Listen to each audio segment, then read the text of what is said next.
Hello mga ka-goldfish, mga kaito. Good morning, good afternoon, and good evening. So ngayon mga ka-goldfish, mabilis ang update lang po. So mag-update tayo sa mga fry goldfish natin. Kung ano nang nangyari sa kanila or kung gaano po sila karami. So yun mga ka-goldfish, mag-update tayo ngayon. At saka magpapakain din po ako mga ka-goldfish. So sana panoorin nyo.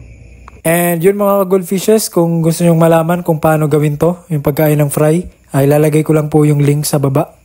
Panoorin nyo po. And day 3 na nga po ng mga fry goldfish natin mga idol.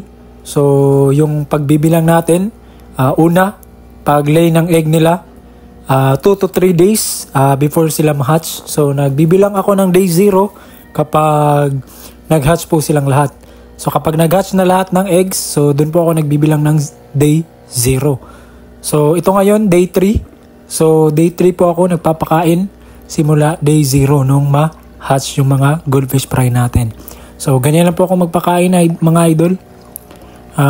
Buhos-buhos lang. Ayan. So sayang-saya yung mga fry natin kasi first time nila makakain mga ka-goldfish. So day 3 talaga ako nagpapakain sa mga fry ko. And ayan, kung mapapansin niyo mga ka-goldfish, yung mga cloudy dyan, ayan o. Yan na yung pagkain ng mga fry natin. Ayan mga ka-goldfish, kinakain po ng mga fry natin. Ayan. So ganyan lang po.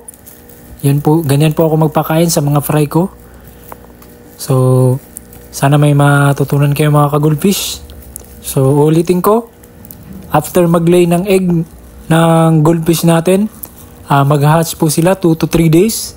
And then pag ma-hatch na po sila lahat, for example, hatch na lahat. So doon po ako nag-start magbilang ng araw.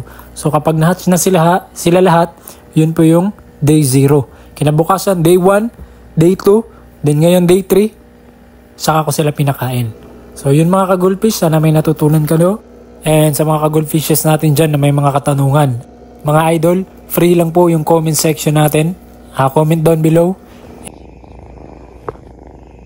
And yun mga ka-goldfishes, kung nagustuhan niyo yung video na yun, please like and subscribe and hit the notification bell down below para lagi po kayong updated sa mga i-upload nating videos. So yan naman po. Thank you and God bless.